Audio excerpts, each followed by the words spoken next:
Don't forget to like and subscribe. For more information, check out the Gate Expectations podcast on YouTube, Facebook, Patreon, Twitter, and Spotify.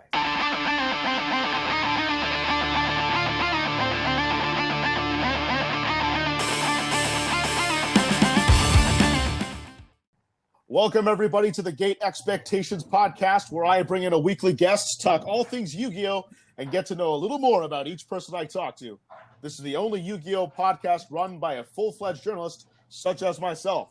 This is episode 22. If you haven't checked it out yet, you can check out earlier podcasts with guests like Stephen Trevanovsky, Jesse Cotton, Team Samurai X1, Farfa, Crush Cards, and many more.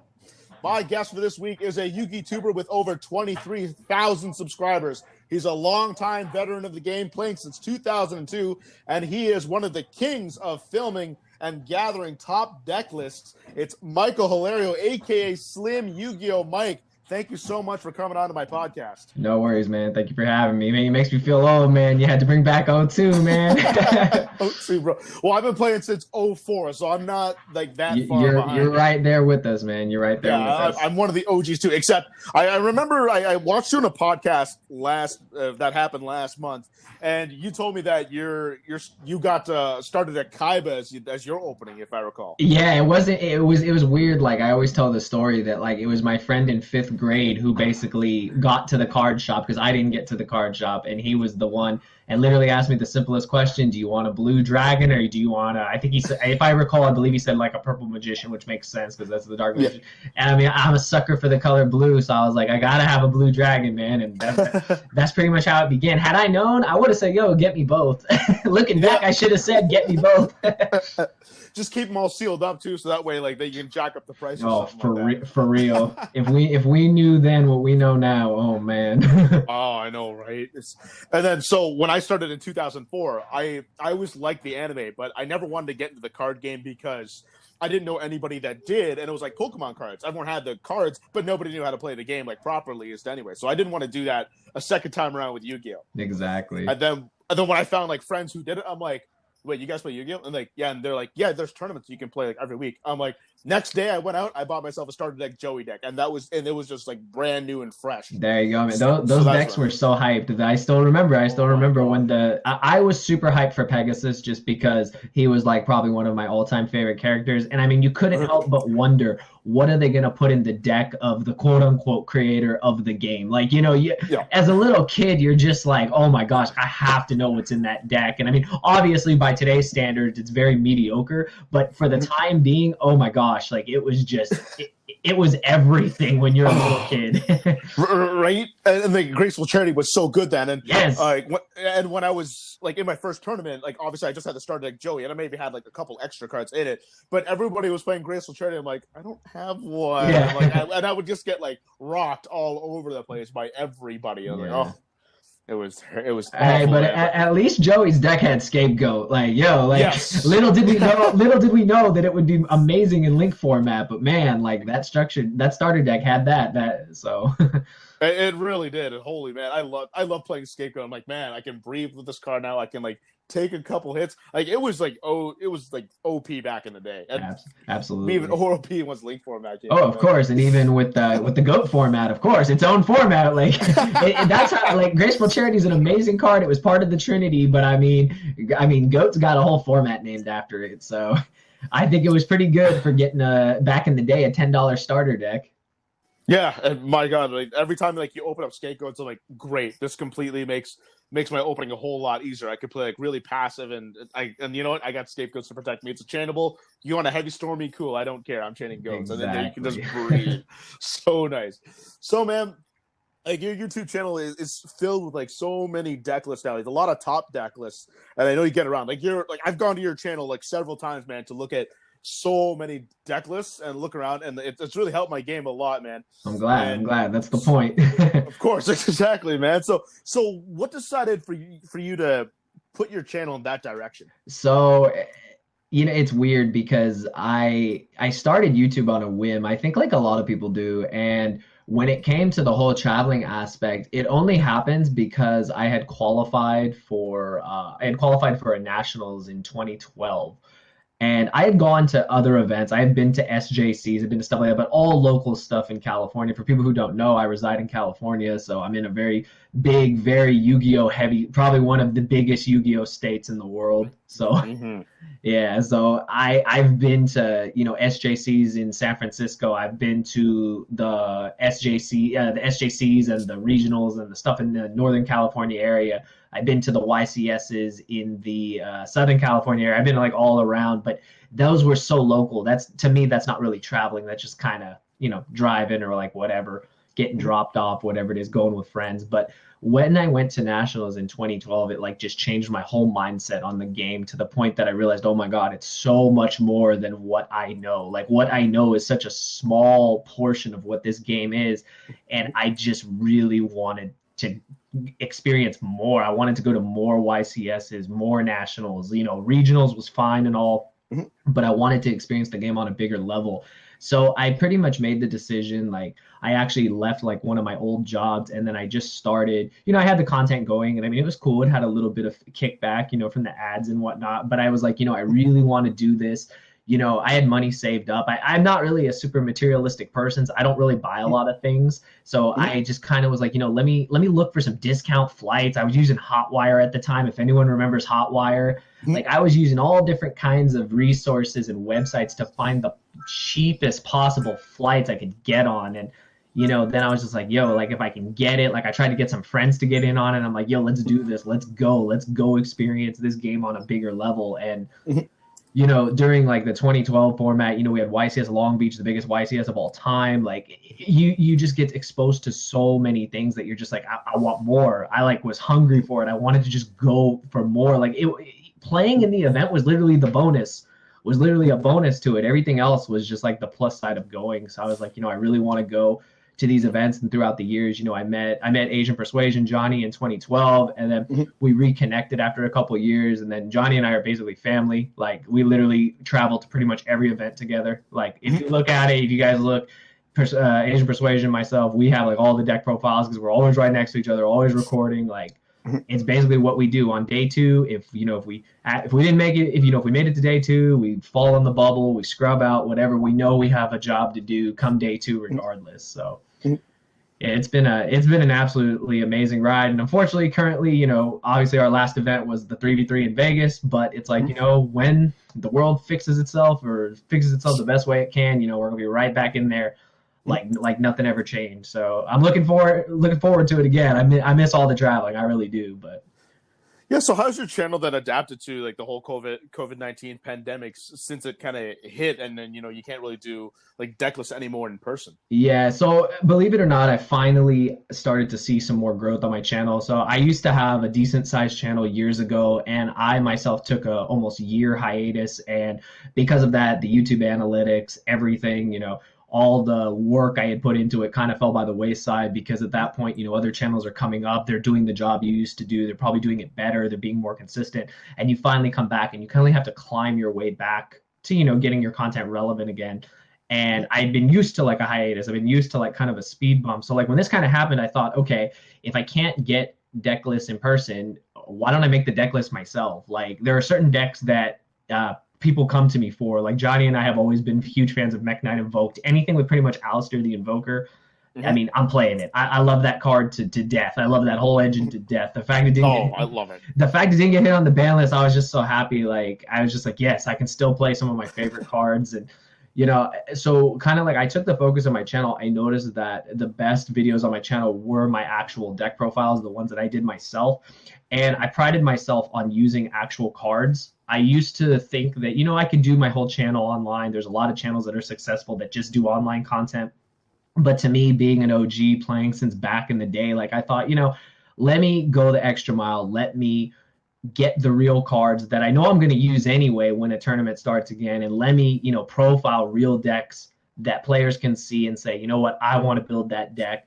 Maybe throw some budget options in there because, obviously I don't put myself on a budget if I can help it because some cards are just worth the investment regardless, but still give the players like a very competitive list, also a skeleton list because a lot of times, our deck lists are going to change constantly, but give them a solid enough skeleton that they can work with it and they can, improve upon things. And through, my subscribers, through people that have tried out my deck list, they've come up with new things and they've told me about it and I've learned about it and I've adapted it to my list.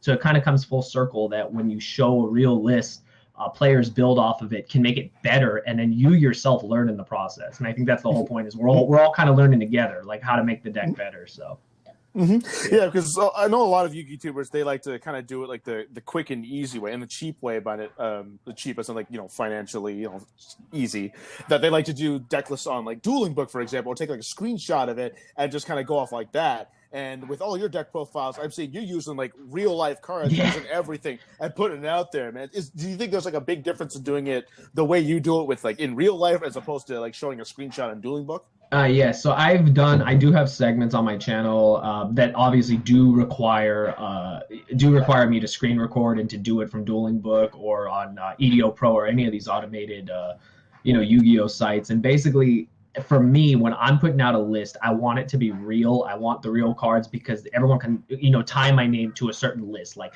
that's my take on mekk-knight Invoke. That's my take on Dogmatica Invoked, on Zodiac, on Virtual World, on whatever deck it is that I'm profiling. They know this is the deck that I put together. This is where I got the inspiration from. This is what I'm putting forward.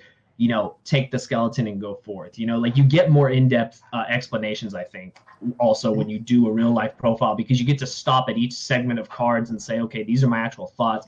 This is why I'm playing it. This might be obvious. This might not be obvious. I'm trying this out because of A, B, and C, and you can just pretty much accumulate everything and just say, this is what I brought forward. What do you guys think? How do we improve it together? And, the whole point is that whoever's watching it, like, you have the ability to help me make it better so that the next time you see it, maybe your idea is what made the deck better.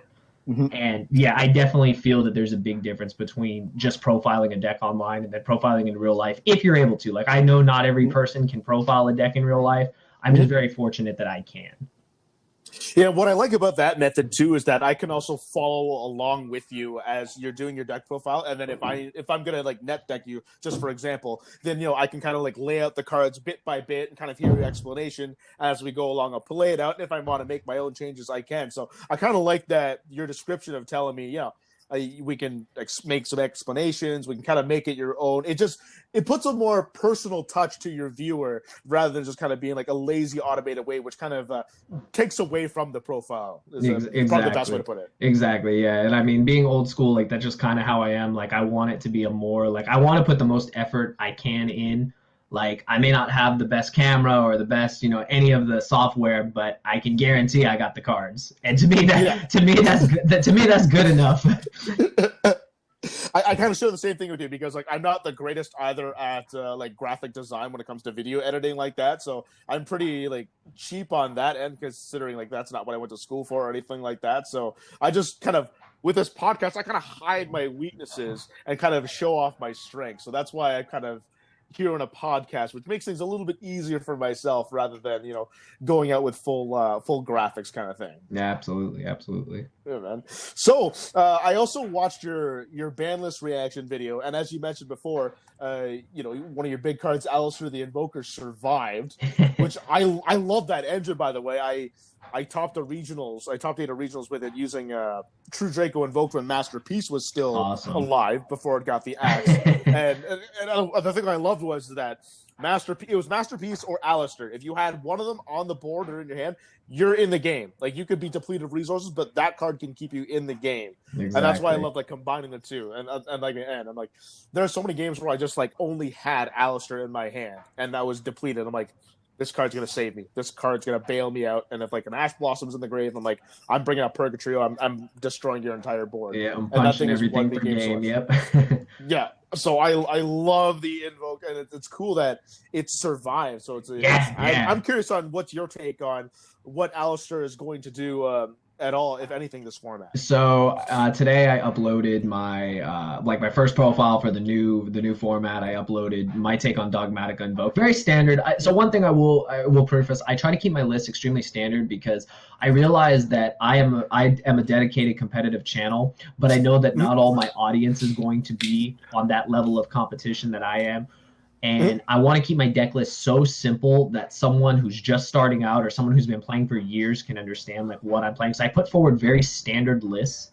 That way they're still effective, but they're very simple to follow. Like, and I think Aleister is without a doubt one of the easiest engine. That the whole invoked engine is one of the easiest engines in the game. Like it's not even close, and it's one of the safest engines. I feel like when you only need a 1-card combo to start, like you can start with a Meltdown or a Terraforming or an Aleister itself. Like it's so simple, and I think that's what I really like. Like I think Aleister is gonna see like a lot of play. Like of course in the Dogmatica deck, I went out on a whim and even said I think Dogmatica Invoked is gonna be one of the top decks of the format. I'm sure a lot of people are gonna disagree with me, and that's perfectly fine. Like I can understand, combo decks are still here, Virtual World is still here. That's another one of my favorite decks right now. But you can't deny the simplicity of Aleister and the fact that with the Dogmatica cards, the deck is a very simplified 1-2 punch deck that can basically going first, can put out a Macabre, can have hand traps, can also, just OTK the opponent the next turn with the Dogmatica cards. And you literally can also make a Winda on your opponent's turn. And when you do that, I mean, Zach Stone put it best. Winda has the word win in its name. So, you pretty much set up a negate, hand traps, possibly real traps. And, the game is very, very simple. Like a lot of players ask me why I play the deck. It's because you don't have to overthink. Like you don't have to do 20 different sequences with combo decks. It's as simple as making a Macabre, summoning an Ecclesia, setting your graveyard up with your Dogmatica cards, setting your punishment if you have it, setting up Winda. That's it. It's very, very, very easy for anyone to pretty much pick up on. So I'm just a huge advocate for it, and I think Aleister is going to do a lot. I think we're going to see it in other decks as well. So it'll be interesting to see. I mean, it definitely probably will not be as popular as I want it to be. I think more people are gonna veer towards Virtual World, Dinosaurs. I'd say. I mean, there's a lot of talk about Drytron as well. So like, there's a lot of other decks that people are going to be focusing on. But I wouldn't deny the Dogmatica Invoked engine, or just Invoked in general. Like I have a pure Invoked deck as well that's like an anti-meta, just heavy hand trap engine with a 1-card Aleister play, which is all you really need. So I think there's a lot to say for Aleister and like what that engine will do this format if just more players decide to dedicate the time to play it. Because like I said, it's very easy to learn, very easy to play.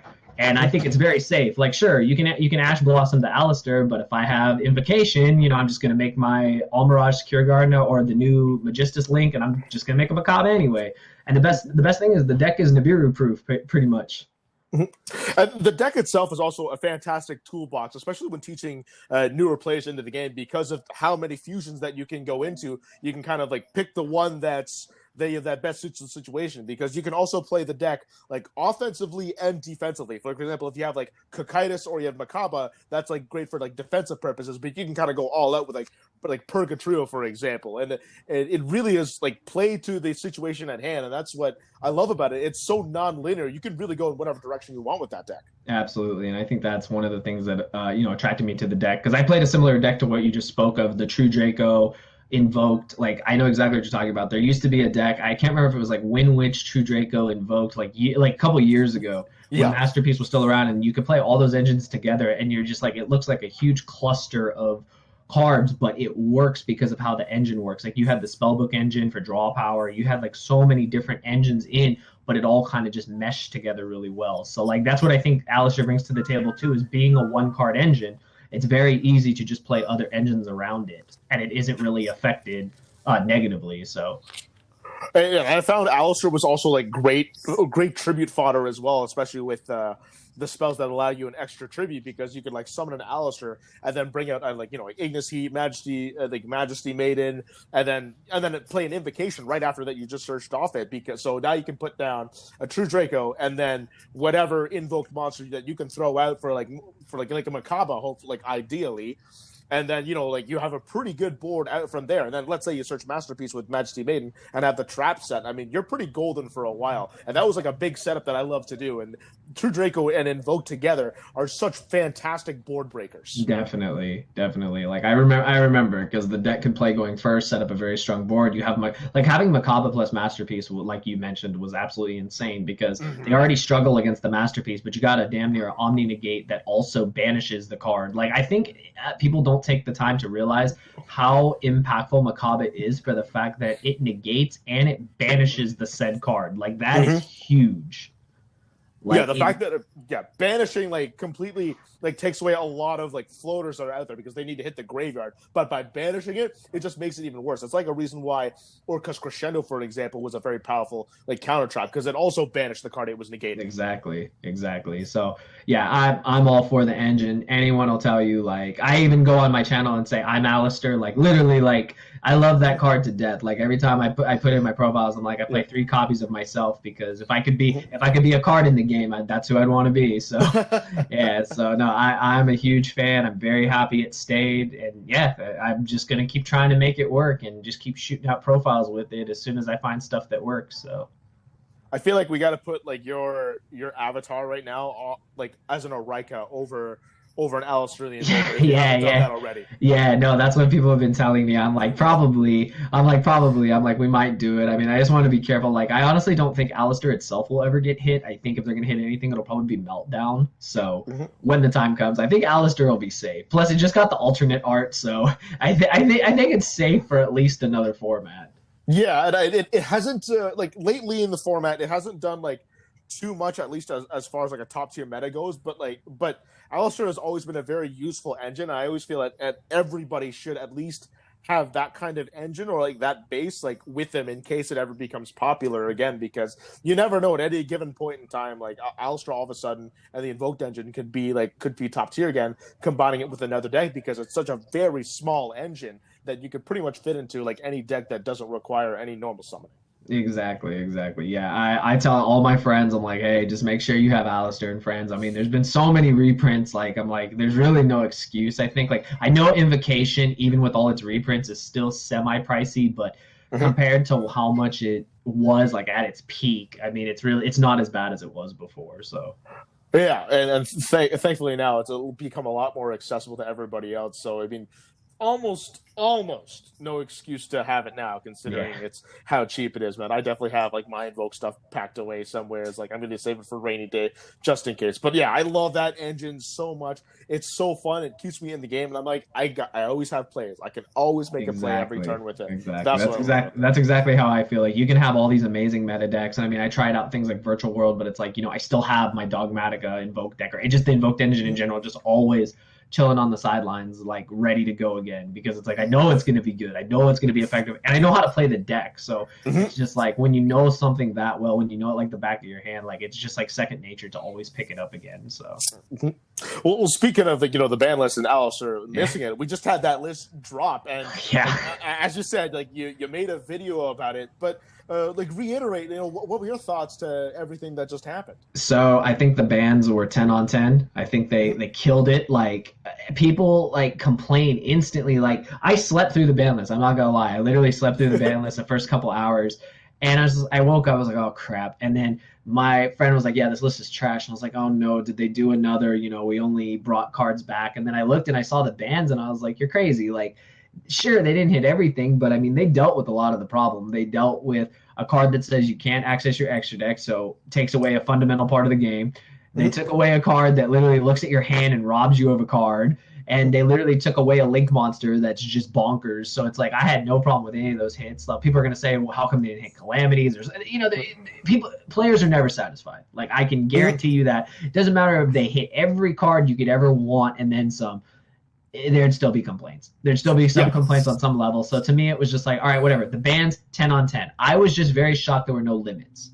The no limits is what really threw me for a loop. I had to refresh and just look again and say, wait a minute, this doesn't make sense. And then, wow, yeah, okay, there's no cards limited to 1. And they immediately go to the semi-limited, bringing back the True King's Return to 2. And then they go to the cards that are no longer limited. And all those cards everyone called. Nothing on the unlimited surprised me at all. But I was very surprised there were no limits. Yeah, so one of the most controversial cards that didn't make that list was the True King of All Calamities, or VFD as people like to short form it. And in my personal opinion, I didn't mind that it wasn't banned, but I was quite curious, and I think you also said in your video, is that it didn't go to 1. Yeah. The thing with that, so like, I mean, since I actually play Virtual World, like that's what I tell people. I'm like, unless you're playing a deck that actually plays it, like you need to look at it from both perspectives. You can look at it from the player perspective of I hate playing against Calamities. But let's face it, it really is a pain to play against. But when you're playing it on when you're the one deciding to make a Calamities, it's like you then see, okay, you know, this card is very powerful. But you also see that Virtual World has the potential to play with or without it. I think what really broke the deck, though, is being able to make 2 in a turn. And had that not been a thing, I think players wouldn't have, you know, pretty much frowned upon it as much as they do. The fact that you can make double Calamities to play around pretty much everything is a little obscene. Like, I will admit, that is a little obscene. But I think because, honestly, like, Calamities was not doing anything until Virtual World came. Now, you can make the argument that dinosaurs were playing it, but if you looked at all the iterations of dinosaurs, barely any of them were focusing on Calamities. Calamities was in the extra deck, but it was an extra deck. So it was an option that was there, and if it gets banished, oh well, you can win without it. And that deck could clearly win without Calamities. Calamities was just like a added insurance policy at that point. And it's like all the other decks that say they can play it, like Fluffles, and any deck that can kind of get into like level 9s and then make the rank 9. But honestly, Virtual World is the reason why people really turned a frown to Calamities. Had Virtual World not come out and been able to play like that, I think everyone would have completely ignored it because dinosaurs weren't playing it enough. In order to play it, they had to play cards like the True King monsters. And a lot of players mentioned that they felt like bricks. They felt like unnecessary cards in the deck, whereas they can just focus on Ultimate Conductor and, you know, and Oviraptor and Miss Go Burr, and that's it. You win the game, like, without even having to do Calamities. So I think that, you know, players need to look at it from both perspectives. I completely agree that the card should have been addressed. I don't think it's good that it's still at 3. I mean, no deck plays 3 unless you're playing an extrav deck, but Virtual World is still going to play the game, and they're still going to put up double Calamities, and you're really going to struggle. But I mean, what are you going to do? Yeah, because I thought that, you know, if you're able to like, be able to play through a Calamities, like even if it resolves once, like you should be able to win the game if you could like break it. Exactly. And there's so many cards right now that you can stop a first turn Calamities with. Like, you've got Impermanence, you've got like the Cyframe package, and then now even some people are even turning to XYZ Encore to prevent that from happening. So there are like accessible cards out there that can stop True King of Calamities on the first turn, and then it still doesn't really like interrupt your deck so much. You can still keep going and play like normal combos and whatnot. Exactly, I agree. And I think the thing is too, most players would probably like complain for the fact that, you know, it is annoying when you have to dedicate certain cards to breaking said boards, but I mean that's just how the game is. I have a very strong philosophy that, you know, if you really love the game, like, you'll just learn to adapt. Like, we've played in way worse formats than True King of all Calamities format. So yes, I agree. So I think, like, yes, it is. We didn't have the arsenal at our disposal that we have now, like cards like Imperm, cards like Forbidden Droplets, cards like even mentioning no material, because that's one of the best ways to stop the Virtual World deck, like post side. Like, you hit you drop a gnome at the correct time, or you know, like you said, Gamma is absolutely insane against everything. So it's just like there's so many outs that weren't there before in our crazier formats that, I'll be honest, I think we got it easy. I think we got it way easier than we did like back in ruler format, or back in the triangle format, or back in Teledad format. Like, it's so much easier now to have counters to the best deck that you didn't have available years ago. Yeah, because we haven't really seen like a tier 0 deck in a while now. It's been so many years that we've had like a lot of diverse formats. I think maybe Zodiac Zodiac was like the last one, but again, there's still like so many different variants to playing Zodiac that, while it was one of the best decks, but you could play so many different ways of doing it that, you know, there was still creativity involved with the deck itself. Absolutely. There was always something different. Then they discovered the fusion sub combo. Like, there was the True Draco Zoo, the One Nationals. So like there were so many things that I agree that, yes, it was a one engine format if you wanted to get technical. It was an engine that every deck played, but you could decide what route you wanted to go with it. So I don't think it was as crazy as where if you don't play this deck, don't show up to the tournament, like Teledeck format. Like, that was obscene. And then you also put up a video on your channel not too long ago about kind of an alternative way to really playing Virtual Worlds, and that was the hand loop card, where you would like use Gotems and use like the Phantom, like the rank 9 that would be able to strip a card out of your hand. Yeah. So So how'd you come up with that one? Okay, so I said it in my video and I'll say it again. So I'm an OG. I believe in giving credit where credit's due. I always have, always will. I didn't come up with the combo at all. I discovered it on a very small channel. I'll shout them out. The name is Nadeau. They actually just put up a new virtual world profile that I was actually just watching prior to hopping on this podcast. So, and he started to go up in subs. I shouted him out. I wanted people to know that I got the idea from him, and he brought it to the forefront that you can make Gotems in the virtual world deck because you have Earth monsters, because some of the virtual world monsters are Earth. And what you do is you basically make a Gotems, which is a 9 for some obscene reason, tribute it off, hit a card out of the opponent's hand, make a cloud castle, bring it back, do it again, make a second cloud castle, do it again, and then end on a VFD. Or if you're really feeling crazy, make that Blathnir card, the Fortress, the rank 9, and then banish a card out of your opponent's hand. So potentially you can hit 4 cards in their hand, or you can hit 3 cards, end on a Calamities, or if you have Monster Reborn, you can hit more cards, or if you play Gamma, if you play Omega in the extra deck, you could rip another card if you resolved Gamma. Like, you pretty much, like, if you really went the full route, which I didn't go the full route, but if you decided to go all the way in with the hand loop, you could hit all 5 cards out of your opponent's hand. Not to mention, if you're playing Tactic Talents, that's another rip. Like, you have ways to hit every card out of your opponent's hand. It's like not even close. So it's honestly, it's crazy. It's really crazy. Now, I think it's very fragile. And like, I'm going to be updating a virtual world profile probably tomorrow, and I'm actually not going to play the hand loop. And the reason is while I think it is very strong, I think that it is also more susceptible to hand traps. Like, I would rather get my 2 9s on the board and make Calamities and guarantee that resolving than trying to rip cards out of my opponent's hand, because if you get too greedy and you get stopped, you can't continue playing. Like, if you're if you don't have virtual world cards on the field, you can't continue playing if you don't have a normal summon. So I think while it's a cool concept, I wanted to bring it to the forefront so players knew about it, even though there's other variants, they knew about it.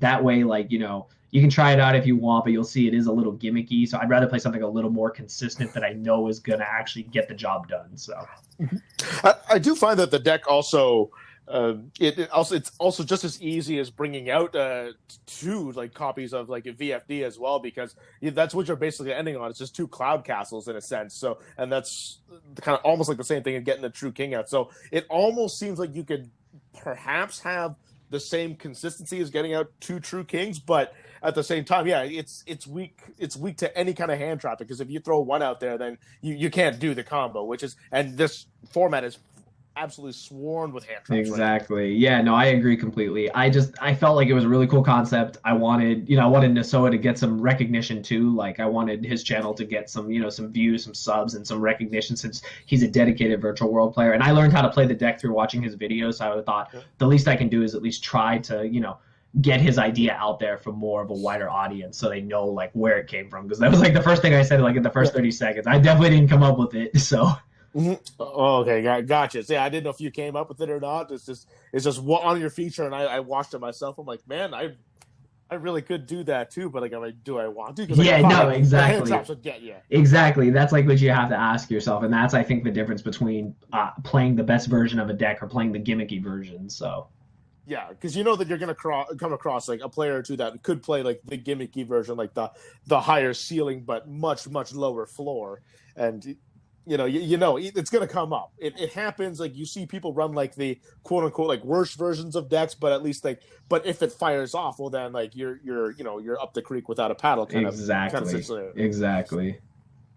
But holy hell, man! So what are you running nowadays? So I've got pretty much. So that's another thing about like the profiles that I put on my channel. While I do put out a lot of them, they are decks that I play myself. I play them online, of course, and I do a lot of like self-testing, because obviously I can't really go to locals or anything like that. I'm actually trying to work something out with my old roommate up north, and like we're gonna try to do remote duels, and I'm gonna return to streaming, and we're gonna try to stream those just so we can get some IRL like testing for everyone to see, so people can see like how like the decks work in real life versus just online. But right now, like, my main deck is still in Dogmatica Invoked, and then Virtual World is like, it's really hard. Like, if a tournament was tomorrow, I wouldn't really be sure. I'd probably go with Invoked Dogmatica just because I know the deck so well.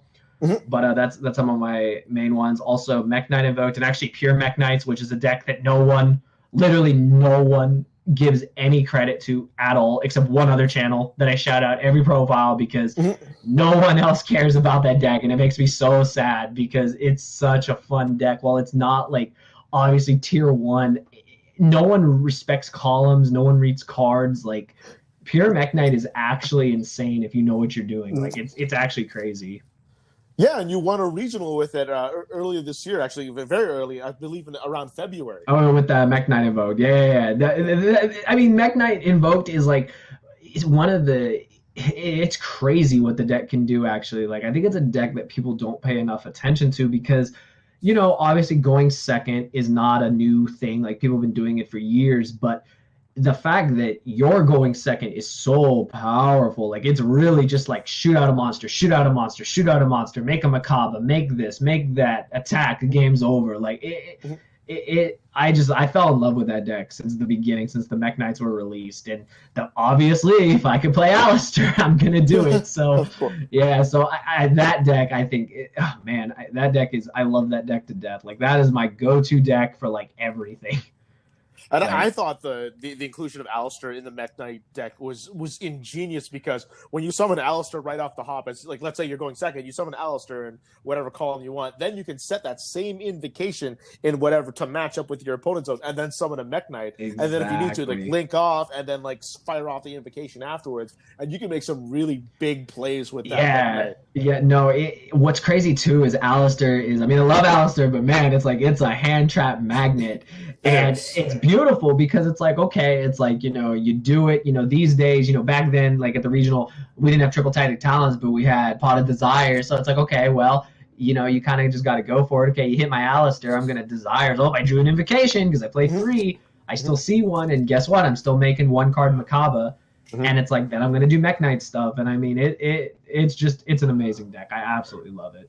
Yeah, and mekk-knights too, they're so tricky to play against as well. Like, you really have to control your zones like more than ever now because, you know, that's what, you know, mekk-knights thrive off of. So your placement is so critical, and not even a lot of people think about it too, especially when they're just, you know, playing for, I mean, I don't want to say the first time, but then playing against a deck they just don't know. Like, they'll probably set cards in the same column, and you're just try to think on the other side, like, oh my God, this is golden. I can like get so many pluses off because they're just set in the same zones.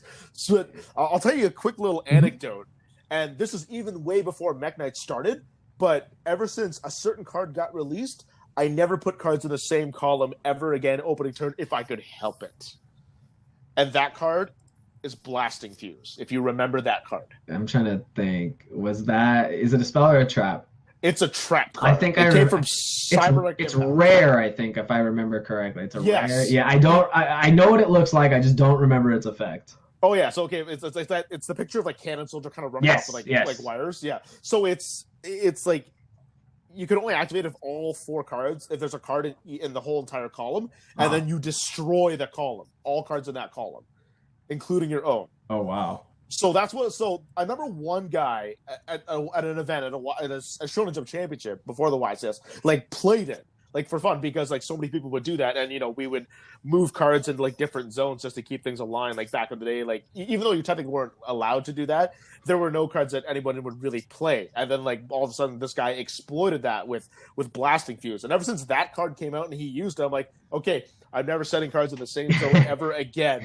So I had that kind of programmed into me. So when I heard about mekk-knights on Reddit, I'm like, oh my God, this like I can play against this so well because I naturally do this anyway. Exactly. That's like the OG player in me, like, you know, the experience, like, oh, well, that's kind of beneficial. And I've only ever lost to mekk-knights once, ever. So I'm glad that okay, I'm very glad I knew how to play around it, like even before I even knew about the deck's existence, or even it did exist, just because of that one card of Blasting Fuse, which I've never ever seen, never ever actually. But you remember. Yes, but I remembered. Yeah. So that was a funny little situation that I have with Blasting Fuse to play into mekk-knights. But like, holy heck, holy heck, man! Like the mekk-knights are so explosive, and I know, man. Like, what made you bring that deck in 2020? It's Johnny, man. Johnny's my brother. Like, we're like as close as family. Like, to be honest, like.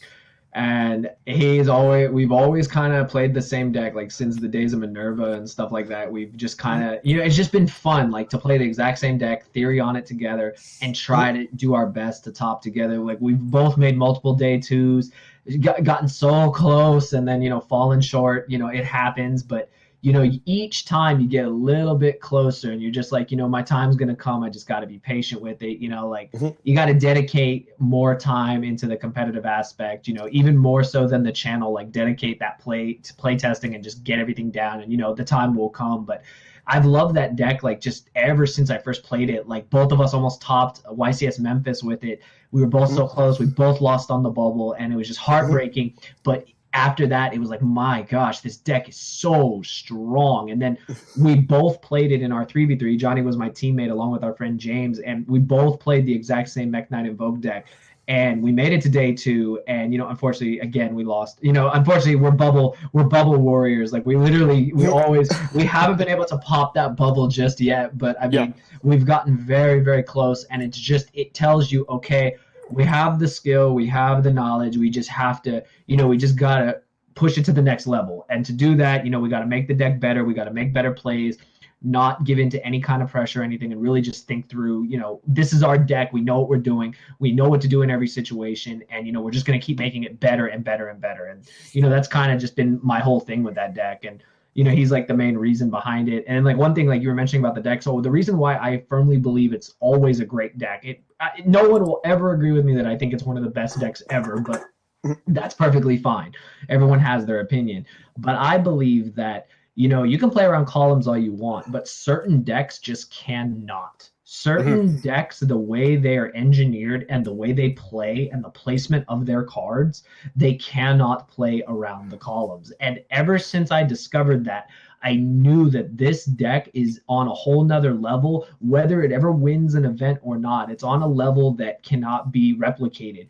Decks that have to play their cards in certain sequence, in certain columns, because they're engineered that way, are going to fall to mekk-knights every time because of that. And that makes mekk-knight always a strong rogue pick. So that's one of the main reasons why I just like every year it's just like, this is a deck. This is going to be something we're going to try because it works. It may not win every time, but it will probably win more times than it will lose, especially if you know what you're doing with it. So.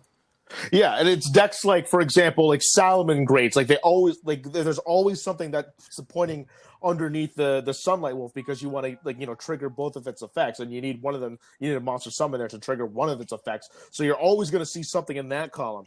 See like heavy trap decks, for example, like Altergeist, or if you play like Eldritch, they're going to have something covered up in a column because they're going to play like 3 or 4 back rows and then have to have a monster behind it, which you can't really protect the column off of afterwards. So I bet like when you see those kinds of decks, like they instinctively give you a good matchup. Exactly. And the thing is, like, I'll admit, so Altergeist is not an easy matchup, and I say that just because like even before Faker came to 3, like the fact that the bouncing was annoying with with Silicoidist, all the traps were crazy. The fact that they could dodge things with spoofing. And the thing I noticed is that what I do love about the deck, though, it's very good at playing through traps because it's very good at baiting cards. Terraforming can be a bait for Ash. Meltdown can be a bait. Aleister can be a bait. Purple can be a bait, and then it can dodge, and then it can search blue. Blue, if you don't do anything about it, is going to search more mekk-knights. Then more mekk-knights are going to come out, and then I'm going to start to link climb. And before you know it, there's a Boral Sword on the field, and there's a mekk-knight, and that's game. And, like, that's the thing is that it can do so many things. And then the utility cards of, like, yellow and red can deal with problematic, like, monsters or problematic or like problematic back rows. So like that's the thing is I think the deck plays very, very well against trap decks. Even though I mean sometimes you just sometimes the traps are too strong, but I mean for the most part you can play through most of them. So. Yeah, and exactly that, because mekk-knights, like, they can threat at every turn, because if you get rid of one and free up that column, well, what's to say that you don't have another one that you can start baiting out even more? Because if I summon, let's say, like a blue sky, and they get rid of it, well, then here comes a purple nightfall. I can still gain resources and still pressure you and still put it on. And that's why, like, even though like I didn't lose to mekk-knight much, I always found it to be a very tough matchup that like really like pushed me to the brink as a player to have to play against that kind of deck, because like you never know what to expect with them, because you don't know how many resources you have to exhaust to really like have them finish their turn. Exactly. Exactly. And yeah, no, that's why I'm a huge advocate of the deck. Like it's probably one of the most profiled decks on my channel. And it's something that I'm gonna continue to keep profiling because I believe it's one of the craziest decks around. And it's just it like I said, it's not considered tier one. And it's probably honestly, most players probably put it in the tier two or lower category, and that's fine. Like everyone is entitled to their own opinion, but like I think the deck is very strong. And I think if we had more of a representation of it, people would actually see like how effective it is. So Is that going to be a possible video that might appear in the future? Absolutely. That you might have like an updated one? Absolutely. I'm already working on it. Like Dragoon didn't get hit either, which is crazy. So and that deck in particular can play Dragoon a lot better than the Dogmatica deck. I had made multiple Dogmatica profiles and I had Dogmatica with Dragoon. And then I realized through a lot of my subscribers what they were saying in the comments, it made a lot of sense. Like while Dragoon is very OP, you're putting bricks into a deck that's already consistent. And not only that, Dogmatica already locks you out of your extra deck when you resolve the effect. So a lot of times you're summoning the Dogmatica cards as extenders, not using their effects to make Verde or to do whatever. And then it pretty much fills the same role as a mekk-knight, except the mekk-knights are just better. They're just better at creating bodies and creating like Verde and, you know, making those plays. For that reason, I completely have stopped playing Dragoon in like the Dogmatica deck. I just thought it was really cool in the beginning. It made sense. Like I could end on Macabre Dragoon, which is crazy, but you know, I was throwing cards away for nothing. And it's like I'd rather play cards like mekk-knights and actually get extra mileage with them than, you know, just play cards just to play them. So yeah, no, that's definitely on the way. Yeah, because especially you can just open up with, you know, Aleister, mekk-knights, like link them off into Verde Anaconda, and then you could play Invocation, there comes your Macabre, and then Verde Anaconda, there goes your Dragoon. So you already got 2 negates with 2 simple cards, and you've already putting yourself in a very strong position with that deck. Exactly. Plus, by making the Macabre under the Verde before you use the Verde, you protect the Verde as well. So those little interactions matter a lot. I'll tell you that much. They matter a lot. So yeah, it's definitely a deck that I'll be profiling soon once I get the list where I want it to be.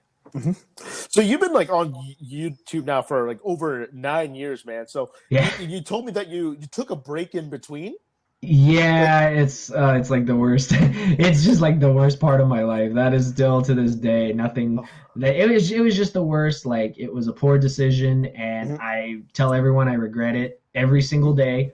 But I don't dwell on it because I was slowly able to climb back. But it was just a bad time. But I mean, you know, hiatuses happen, breaks happen, but you know, you just got to come back and you just really got to try. Like you got to try. You have to push forward, and I mean, it's gonna take time. Like you know, they always say like it's a marathon, not a sprint, and that's basically what it is. Like I never thought like I could come back from where I was.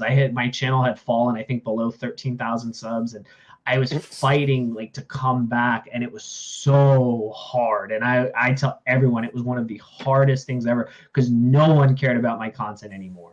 People were mad that I was gone. You know, I stopped going to events for like a year. You know, and I mean, I completely understand it. You know, they come to YouTube looking for the content and it's not there. They're gonna go somewhere else.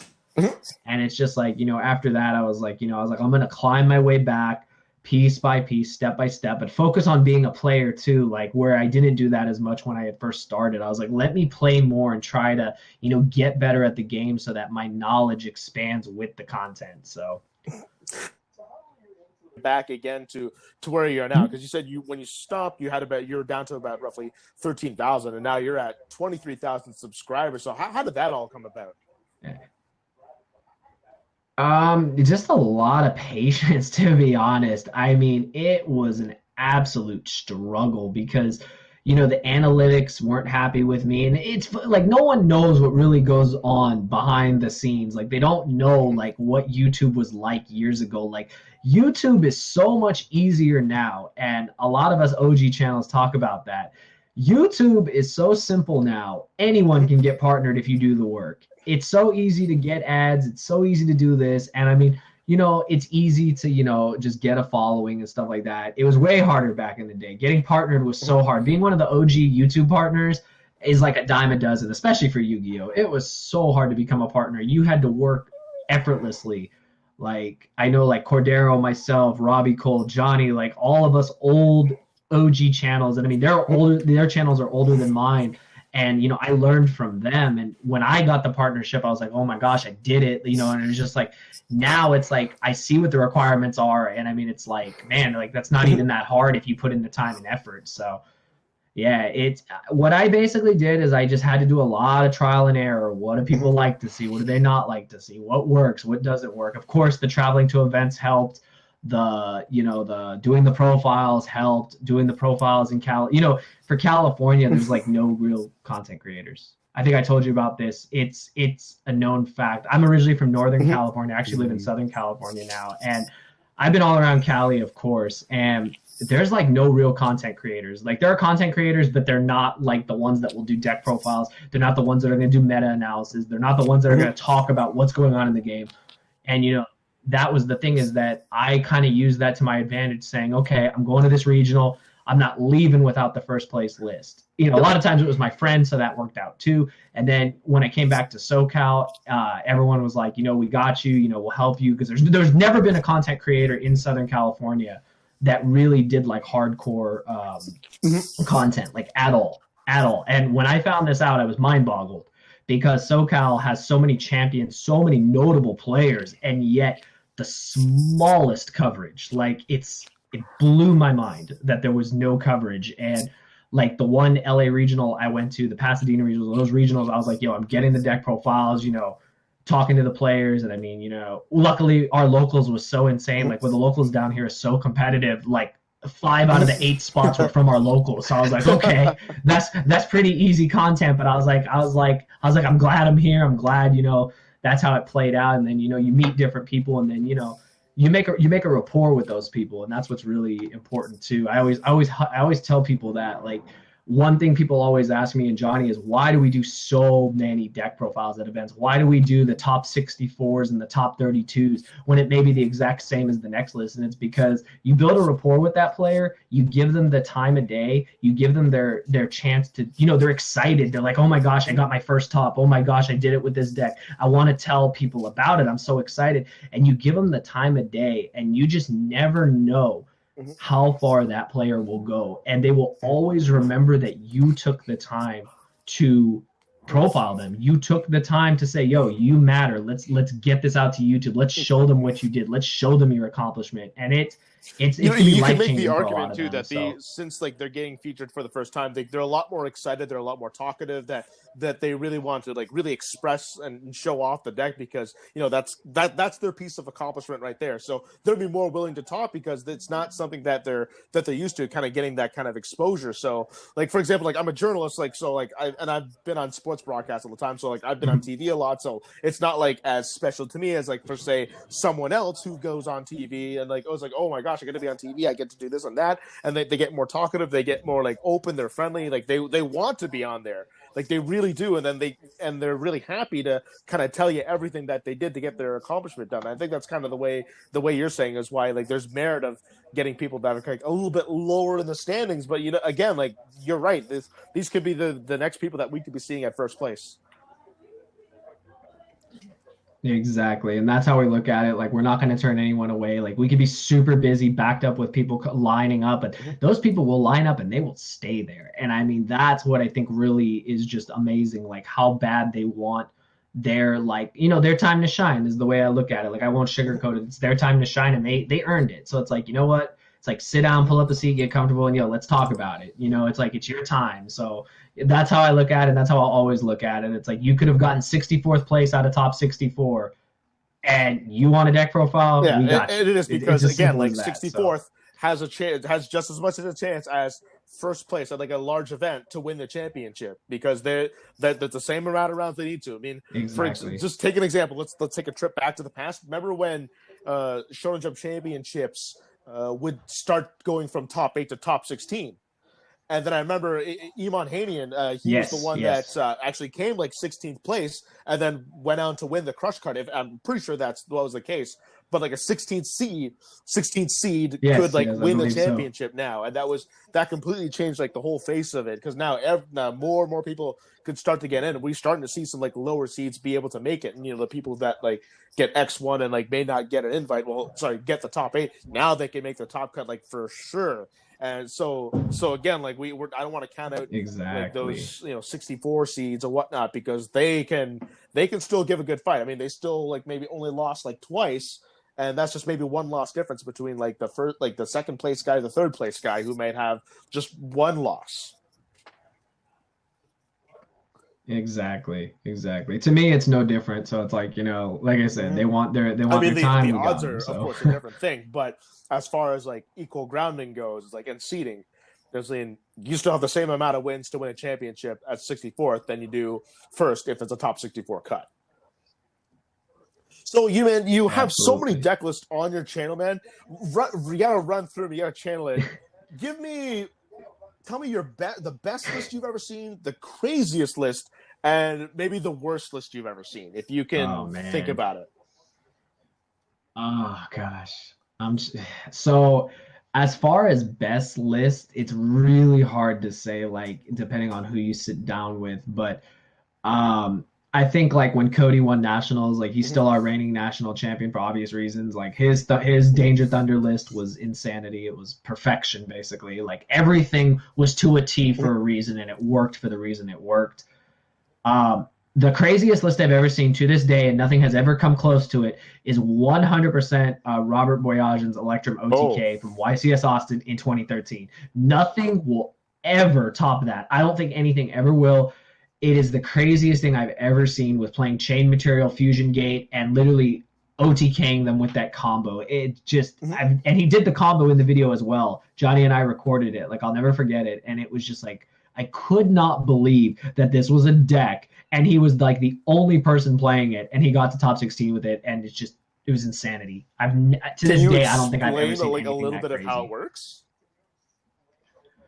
So it was basically a hero gate deck. For people that know, it played Stratos, of course. It played Alias, and then it had to play the vanilla heroes from GX. It had to play Burstinatrix, Avion, Clayman, and Bowman. Okay, I still remember. And you would use Chain Material and Fusion Gate. Fusion Gate had to be on the board. You had to flip Chain Material, and then you would make an Electrum. And Electrum's effect brings the vanillas back into the deck. And then basically you would go through this whole sequence of where you would make, you would end on double Electrum, and you would make a Gustav Max, and you would shoot off the Gustav Max for 2,000 points. And then you would rinse and repeat and do that until your opponent's life points hit 0. But it was a very intricate combo. Like, you had to do it exactly the way Robbie showed it. And there are ways, of course, to play around hand traps, but the way he showed it was just like the standard way. But even then, if you didn't know how to play around certain hand traps, it was crazy. But it was the fact that it had that win condition, but was still a hero gate deck at the end of the day that played real trap cards and had real interaction with the opponent. Like, I think it's insane. Like, most people still remember it to this day, that it was just one of the craziest decks. I mean, we're talking 7 years ago, and it's still because I remember like there was an OTK that revolved around like Blaze Phoenix and Electrum as well. You'd always keep like burning your opponent. It kind of had like similar applications. Yes. I don't actually recall Robert's deck ever using Gustav Max with that one, so that would definitely catch me off guard. Yeah, so Electrum is a 10, so I think that was why. Like, if I recall, like I said, there was a sequence you would go through with the heroes. Like, you played Shining, you played Gaia, you played all of them, and like there was a whole sequence because Fusion Gate kept letting you use your materials. So there was a whole sequencing to it, and I highly suggest anyone that wants to see a crazy deck from back in the day, like, that's the deck. I've even thought of recreating the deck in a video myself, and it might be something I do just for nostalgic purposes, because I actually do have the deck. I always kept a copy of it because of how much I actually enjoyed doing that profile. And so it might be something I might showcase on my channel one day for people that haven't seen it. But if you YouTube it, you'll definitely find it. If you type in Electrum OTK, you'll definitely find it. So yeah, that's the craziest. And worst, I mean, there's really no like horrible deck list. Like, you could say, oh, well, when we profiled a Mystic Mind player, or you profiled, a Degenerate Strategy, or like whatever. But honestly, I don't think any of the decks we ever profiled were bad because they got to top with it. So in my opinion, it was good enough. It was good enough. So I'd say maybe the worst lists are the ones I made. I don't honestly know. Like, if I'm being honest, it's like I didn't top the event with this list, so technically it's worse than all these other people. So maybe it's my list, but I've never really seen a bad deck list that I've ever profiled. I've never seen one that didn't make sense in some speaking in of some burn sort of decks, sense, I remember there was a profile that I think it was roughly about a year ago, and you profiled this guy who I think like came first place at an event, and he was running a like Mystic Mind burn, but I think it featured like legend. Yeah. Oh, there you go. Yes. Yes. Yes. Yes, yes, that was my friend Sean. That was at our. It's crazy because he won with that deck, and I played a ridiculous deck too at that event. Like I'll never forget it. This regional was crazy. Like that regional was like one of the most fun regionals ever because I was playing a deck just for fun because I already had my invites. I didn't care. I was just playing to play, and he comes out of nowhere and goes undefeated with Mystic Mind Burn, and of course he's down to profile and the reactions from people were just insanity. Here's this man, first week Mystic Mind's out playing it, but then playing cards like Legiman, like you mentioned, and then the Goddess Scold Oracle, which literally lets you see the top 3 cards and rearrange them so your opponent will never draw the out, is the craziest thing I've ever seen. Like I mean, I gotta put that up there. Like, had Robbie's Electrum deck not existed, that probably would have been the next one, to be honest, as far as craziest decks I've ever seen. But yeah, that that was insanity. Like, I could not believe like the amount of thought that went into it. Most people think, oh, it's a burn deck, just slap burn cards in it. No, he played very few burn cards actually. It wasn't like a chain burn deck. It was like a control aspect, and of course, wave motion was the win condition with the burn. But the win condition itself could be: do you have an optimistic mind? Oh, you don't. Okay, I guess you lose. So yeah, no, that was crazy. That was absolutely crazy that he did that. And I mean, our California regionals are no joke. They're like 9 rounds of insanity. So yeah, because I've seen like events from there. Like I've never been to one myself, but I'll get to a story about that soon, by the way. But like we've seen like the regionals are insane down there because they can even be bigger than like some YCSs have ever been. Because so it's like very yes. It could be they definitely are one day because like you can't like split like maybe we'll do 8 rounds one day and then we'll do like the next 2 rounds in the playoffs the next day. Like you can't do that at YCS. You have to play all 10 rounds in one day. So like, and California is highly populated. I've been to Cali several times. It's one of my favorite states to be in, by the way, because I like to go there every year with my best friend because both our hockey teams are from California. So that's why we like to go down there. For sure. So we love being in California, and me seeing all the events there, I'm like, geez, like I don't know how many regional tops I would have if I ever lived in California because around where I am, like I'm Canadian. I live near Toronto, not quite, but I'm an hour and a half away, so I'm a stone throw away. We used to have 8 for like the longest time. It's dwindled down to 7, but it's backed up to 8, and now we're consistently at 9 rounds. And that can take that can take a long day. But I've never had like a 10-round regional before. But of course I played 10-round regional. 10-round like YCSs and Shonen Jumps, like they happen. But like those days are so taxing, and imagine with like that many people out there in California. Being able to like even just top a regional has to be a really big accomplishment itself since you went through like a gauntlet of 10 rounds and being able to come out on top like that. Yeah, definitely. They're very exhausting. I will tell you that much. Like your day is gone, completely gone. I will tell you that much. Your whole day is gone. But I mean, I've played in so many, like I'm so used to it. I already know what's expected. I already know that regardless of how I do, I have deck profiles to do, like, especially now, like I said, being one of the few California content creators left that actually do coverage and stuff like that. I tell myself, I want to do well at this regional. If I do well, cool. If I get my invite, cool, whatever. But I'm here for the profiles. I'm here, I'm here for the subscribers. I'm here to give you guys the content that if I'm not there, I don't know how it's going to get out onto YouTube or onto the platform. Yeah, because there's always a demand for deck lists, like at the end of like big events, because people like either want to like net deck or they want to get ideas for their own upcoming event, and so by having this kind of channel, I think it's also like a big contribution of why you're so popular is because you're delivering a product that people want. People want deck lists. It doesn't matter of what level they are in the game, whether they're like competitive as heck or they're just very casual. Like they want to see like a skeleton of a deck list or an idea, so that way they can kind of like either copy it or trail off and kind of make their own version of it. Because like a lot of people don't even know how to get started, and like your channel is a way to helping people get started, which I think is a really big and important thing, and which is an excellent contribution you're making to the Yu-Gi-Oh community. Yeah, thank you. Yeah, no, I mean, I look at it too, because I will probably never consider myself a casual player or casual channel. And that's one thing I will say, like, since I don't really appeal to the casual audience, I don't ever see my channel blowing up to like insane numbers.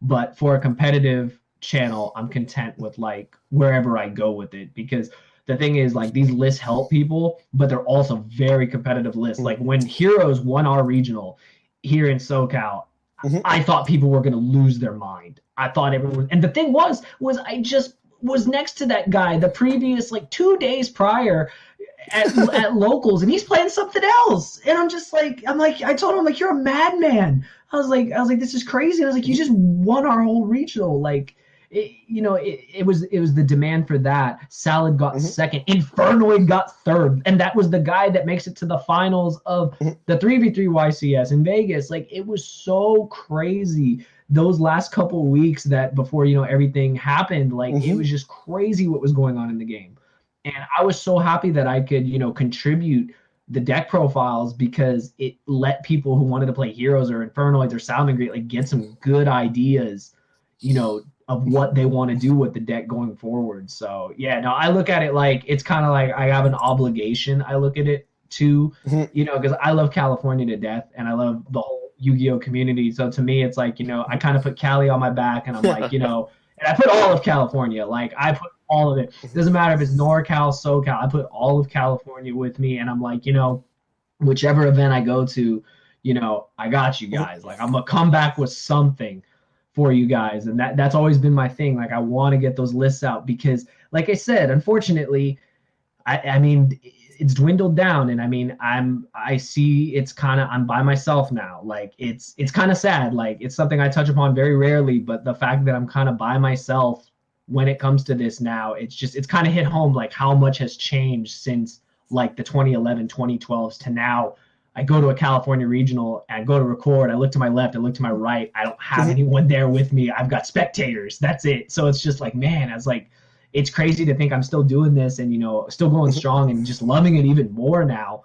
And it's just like, it's that obligation I have to like the whole community, and coming from the big state of California, it's like, put Cali on the map, keep them on the map, and keep showing like what. Yeah, and I feel like you and I have like a really big similarity in that sense, because like, again, like, you were the one who like tries to get all these deck profiles to kind of bring out to the community, whereas like, my channel is like is solely a dedicated podcast channel. I mean, we have people, YouTubers, that like do a podcast here and there, but it's not like their main attraction. It's not their main feature. Where it's me, I'm the one who's actually doing nothing but podcasts, and that's my central focus, and like that's what I studied in school. Like, I'm a journalism and philosophy graduate, so like I was trained to do all of this, and I think that like having that kind of sense of like unique thing that we bring to the table is kind of what helps us get ahead and become popular. Like, okay, I don't have as many subs as you, but in essence, that's the service that we're giving out there for everybody. Absolutely. And I always tell channels is like, if anyone was ever to ask a YouTube channel ever to ask me this, like, I stopped looking at the sub number a long time ago. I looked at it like, what's the point? What's the point of having so many subs if, like, A, you don't know what you're doing in the game, or B, like, you're not really making a difference. And to me, like, I wanted to, leave a mark of making a difference, providing content that no one else really will, like the live profiles. Like, unless you come to the regional, unless you sit out the 10 rounds, unless unless you're there from 8 a.m. to midnight, 1 a.m., you're not there for it. You're not experiencing that. And that's something that, like I said, I like to do. It's like an obligation. It's like, I want to bring that to the community because I'm able to do that. I'm fortunate enough to be able to do that. And it's like, I tell any channel can be successful. Your success should be not measured by your subscriber count, by your view count. It should be, measured by like what you actually bring to the community. How does the community view you? And, a lot of times if you're kept out of the community eye, that's kind of a good thing. Like, why would you want to be someone's name who's thrown up on Zodiac all the time? Like, we don't like you for this. We don't like you for that. Like, I'd rather my name not get mentioned, like, like a lot of times it's negative stuff. It's like, well, if they don't have anything bad to say about you, I mean, you must be doing something right. So That's what I always tell people. Like, don't ever look at the subscriber number. Look at the kind of content you're doing. Like, you found your niche. Like, this is what you do. This is what you're really good at. And this is what's giving you your success. And, it's taken me years to realize, okay, deck profiles really is my thing. Out of everything else, that's my thing. Live profiles with expensive or inexpensive cards, or profiling someone else. That's what people come to my channel for, and that's what I'm going to keep delivering. So you just have to find what works for you. Advice you would offer to anybody who's aspiring to start their own YouTube channel?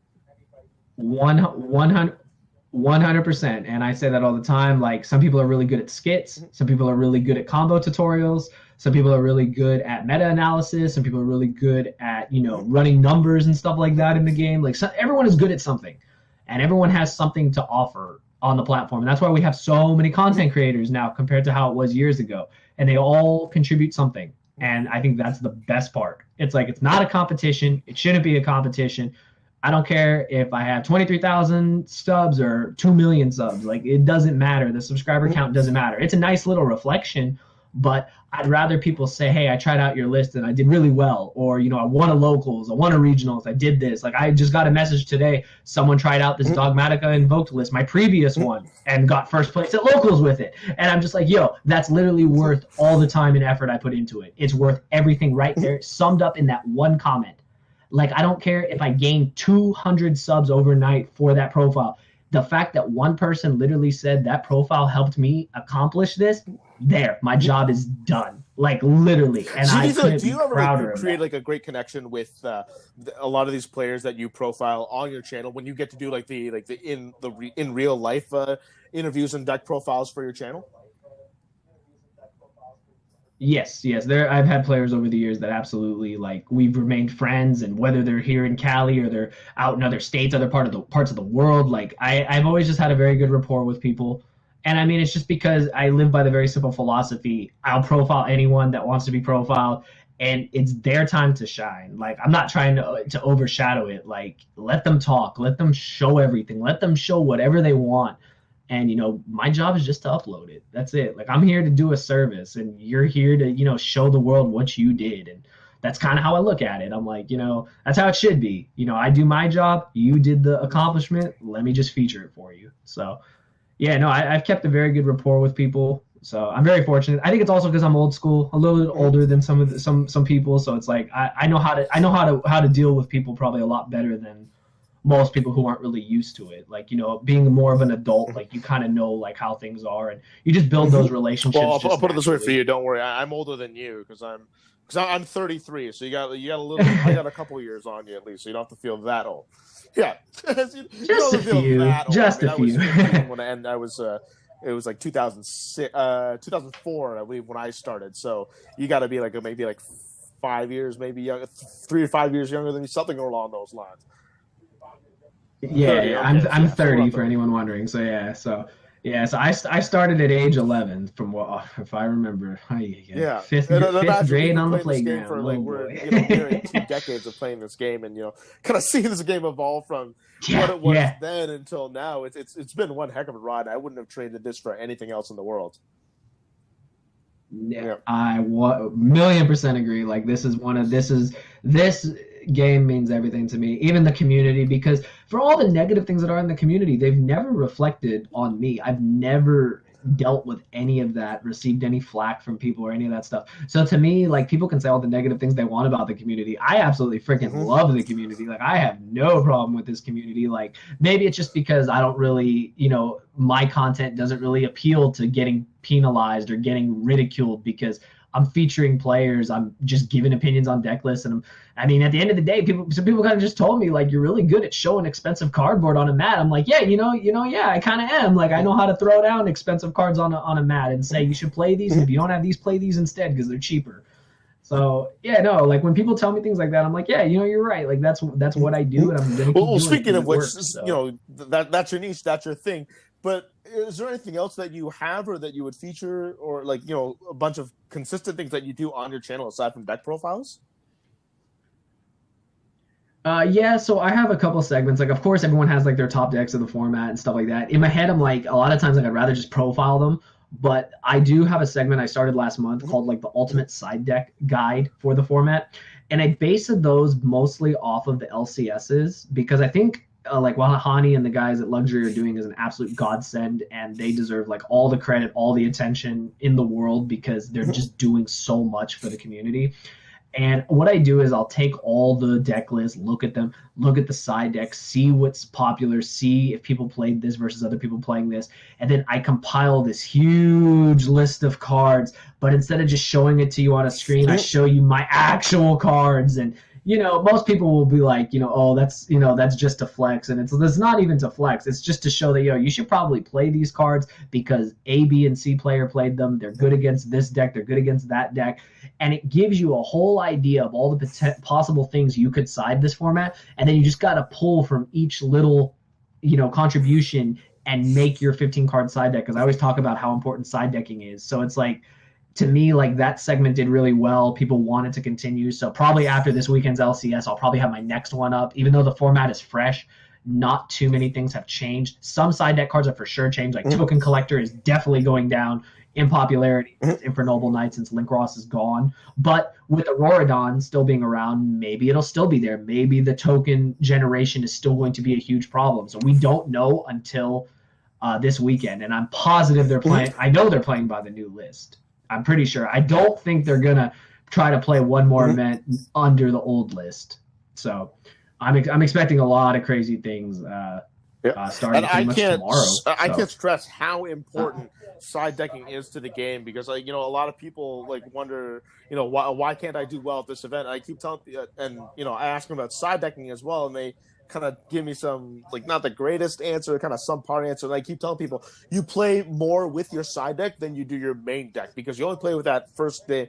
You only play with your main deck in 1 out of 3 matches, and then. Other than that, and then your next 2 games, you're always siding to maximize your deck. And then depending on what turn you go, like if you're going first or second, you have to adjust accordingly. And doing it the right way is basically like it's life or death as far as the game goes. That could be win or loss, depending on like the one card you may side in or side out. So that's why it's so critical. So it's nice that you have that little channel or that segment to really put that out there because a lot of people, like especially the newer players that I have to, you know, deal with, or if I have to teach, I have to tell them like how crucial it is to side deck. And that, like, you know, I don't like generally, I guess, like I say, like, unless there's like some situations, I don't like to have trap cards in when I'm going second, unless they have like first turn utility, or if they have. Or like I talked with Yassine while he told me that he would side in Deck Devastation Virus going second because he would make Chimera Tech Fortress Dragon, like Mega Fleet Dragon, and then he would set after clearing the board and then have the Deck Devastation Virus like ready for him afterwards because that's the only really dark monster you'd put out. It's stuff like that, but like as a whole, like I don't like to put in traps like going second unless I know that I have first turn utility. Just as an example. Absolutely. No, so I say at the beginning of every side deck video, like I used to make multiple side deck videos like a month of format. And I just figured, you know what, let me just put it into one. Like let me just put it all on the table and just let everyone know this is all the side deck options that I can think of. Obviously, I'm not going to get all of them, but this is like literally everything I think I get about. I would give myself maybe about 80%. I'll give myself about a B when it comes to getting everything because obviously I don't have every card that people side. And even if it's a one-time sided thing, I probably don't have it. It's probably something I forget to mention. And then I just tell people, yo, let me know in the comments something that I forgot. And it just further builds on the conversation. So I think it's really helpful. A lot of people took to the video. They really liked it. They said it helped them out. And it's something that I want to continue because instead of putting out, this is the top 5, like top 5 doesn't do anything when there's definitely more than 5 cards that are better to side deck. So in my head, and I tried top 10s, I tried like just 20 random cards. I was like, you know what? I'm just going to put everything. Like we're just going to put the whole dang box on the table and we're going to say, this is what's good. This is what's good against this matchup. Try this. Don't try this, you know, and then just see what people come up with, and that way you just have a much bigger field to pick from than just maybe a top 5. So what decided for you to say that, you know, all right, deck list is going to be like my thing for my channel. That's what I'm going to mainly focus on, and that's how I'm going to go forward with the channel. A lot of it came from, you know, checking my analytics, of course, and then seeing how videos are performing. But what it mostly came from was people just really getting behind the deck list I provided, like getting behind, especially mekk-knight. I'd say probably mekk-knight Invoked is probably my most popular deck of choice, not only for the regional success, but just for playing it at almost every event. It is probably the most, like, when people think mekk-knights, like mekk-knight Invoked, they come to me. And I've been told that on multiple occasions. And it was that told me, okay, these profiles are good. Let me expand to, I don't want to be a one-trick pony. I don't want to be, I'm only good at one deck. I only know how to play one deck. Let me expand to decks that I actually like. Like, I'm not going to build a deck if I don't like it. Like, I recently built Prank Kids, and I used to loathe that deck. I could not stand it. But it was the same thing with Guru Control. 2 decks I could not stand several formats ago. And then I just said, I'm being foolish. I'm not realizing that these are real decks. They have real concepts. Let me put my, animosity aside and learn why players like these decks and learn to play it myself. And then, in a way, I learn how to beat it and how to play against it. I learn its ups, its downs, its strengths, its weaknesses. But I also can bring something new to the channel, showing them that, hey, I took the time to learn this deck. Let's see what I come up with. What do you guys think? How do we make it better? And then the deck just keeps coming back. Guru has come back on my channel multiple times. Prank Kids is in the works for a new profile. So it's like, these decks that I could not stand months ago are now decks that I have in a deck box, getting constantly worked on, and they're going to be ready to start, shooting them out now that we have this new ban list. So I just realized that deck profiles is what I'm good at. Like, whether it's my own profile, it's someone else's profile, it's what people know me for. And that's just, that to me, that's good enough. Like, I could do format analysis, I could do news, I could do all the stuff that other people do. But why do that when I can bring something a little different? I say a little different because anyone can do a deck profile. But when I have the real cards, that's what I think attracts the people. I think that's what appeals to the players, is that this is the actual profile. You're going to see the real cards, you're going to see the real, ideas, and you're also going to learn about other options that you could potentially play. So it's the realism of playing with my real cards. It also gives me an excuse to use real cards, especially during these times, and I'm all for that. So that's where I decided, deck profiles is what works. Let's keep going. Is there like a correlation between your skill level in this game as you play, because you've been playing since 2002, and then as you do these deck profiles, because like you're getting exposed to all these different kinds of decks and kind of like learning the ins and outs of these decks as you go along and as you talk to these people, like, and you like maybe you're doing deck profiles of people of decks that you probably would never ever play with, but then as you go through it, like you kind of learn it more. So again, it's like, do you kind of see yourself kind of grow as a player, like as far as skill level goes when you do all these deck profiles? Absolutely. I think the best example I can give you is actually Guru Control. And the reason why it came up in the weirdest of ways in the last YCS we played in, the 3v3, Johnny and I both got paired up against Guru players. And I knew one particular interaction that did not work with U-Matrix. I'm trying to recall if I can't remember exactly what it was, but it's like a certain interaction does not let you summon U-Matrix from your hand. It like cannot be summoned. Like, there's a way to summon it versus a way not to summon it. And I haven't played U-Matrix in ages, so I just knew of this interaction. And my opponent tried to do it to me, and I told him, you can't do that. And, of course, he questions the judge, and, of course, the judge rules in my favor because I knew the interaction. The same exact thing happened to Johnny in another game, and I told him, as he almost didn't catch it, and I told him, hey, catch that, or else he gets another monster on the board, and it's basically an illegal summon. And, the same exact thing happened. And it was because I took the time to learn that deck that I knew how that interaction worked. And also I learned the weakness to Guru. Like, I knew you get the Guru off the board, the deck isn't scary. So it was learning things like that. Like, we both played Kaijus in our main deck, and the minute I knew he was playing Guru, I was like, my goal is just draw Gameciel and Gameciel the Guru, and then the Fiendus is off, the Final Battle's off. Like, I only have to worry about the other traps. So yeah, so definitely taking the time to learn a deck I didn't like definitely played. And now you can start to like draw parallels with like finding weakness in that deck, and you can kind of do it with other decks. Like, for example, like Magical Musketeers and in Virtual World, for example, Magical Musketeers, like you need one monster on board, and then the whole deck is live. But the second you get it off the board, the deck is a sitting duck. And then same thing with Virtual World. They require like one face-up Virtual World card to be up, and then they can keep popping off each other. But the second you like keep removing that, then they're a dead duck and they can't do anything. So you can kind of like contrast and kind of analyze other decks in the process as well when you discover weaknesses of other ones, because some decks kind of have like the same concept and whatnot, maybe play differently, but they have those similarities, and like being able to distinguish those, I think really is beneficiary and a big advantage in kind of learning a deck's mechanics and how it works.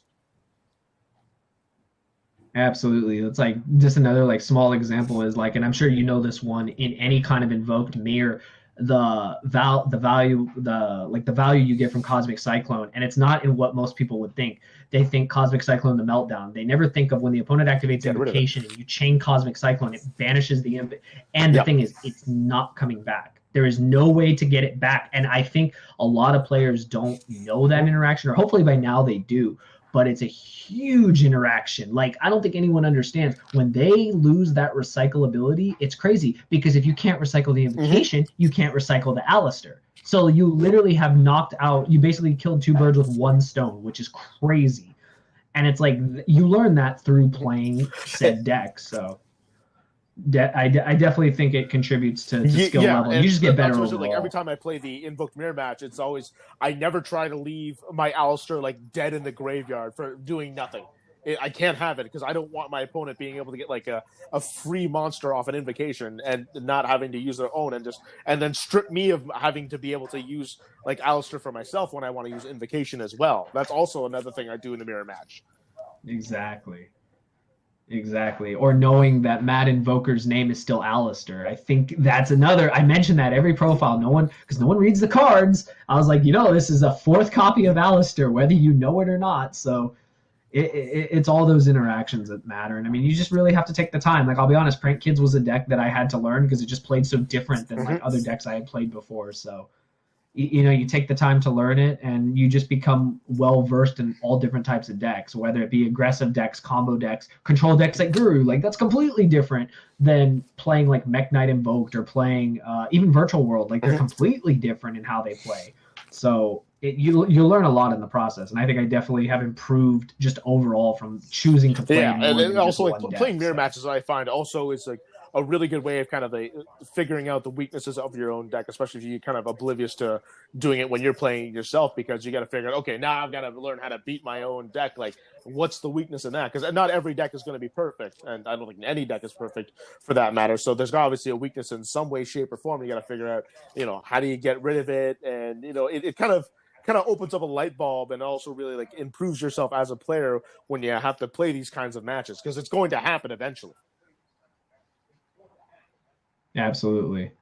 Just good to know the ins and outs of like pretty much every deck. For me, like example, when you mentioned Prank Kids, when I play the mirror match, for me, I always find it's like the first person who makes totally awesome usually is the winner, because first of all, the 22 attack is huge against Prank Kids, because the majority of them are 2000, and unless you somehow get like Bow Wow Bark out there, or somehow like can make all your resources into a Rip Roar and Roaster, or a Battle Boxer, like you can't, like there's no way you're gonna be able to beat over that Toad, and that one negate at a pivotal moment completely changed the whole tide of the game. And especially when you take the card that you're using, like if you take a Pandemonium, for example, it's totally awesome, and get to use it as yourself, your opponent, first of all, can't access that same Pandemonium, and not to mention you can use that Pandemonium for yourself. It actually has like practical applications in your case. So that's why I think totally awesome in the Prank Kids mirror match is the key card, and I try to make it every single time possible when I know I'm in the mirror match. Yeah, and again, it's like it goes back to just playing against the mirror matches and just understanding like the weaknesses and whatnot of that deck. I mean, I played my friend last night, and he played me with like 4 or 5 different decks, but he played me with a Prank Kids deck, and I'm like, okay, I know the ins and outs of the deck, even with the new cat, the Meow Meow Cat. So like I didn't understand, like, okay, what do I have to do to like get rid of this? I'm like, okay, like the back rows are like key, and I have to like limit the amount of like cards they can put on board with the Prank Kids. So I would always open up with, instead of Dragoon, I would always open up with like a 3 or 4 negate Appaloosa, because I'd rather negate multiple times with monsters, because they virtually don't have any spells or trap cards to really disrupt your board. It's all about the monsters that are disrupting your board. So you put Appaloosa out there, then they're usually a sitting duck at that point.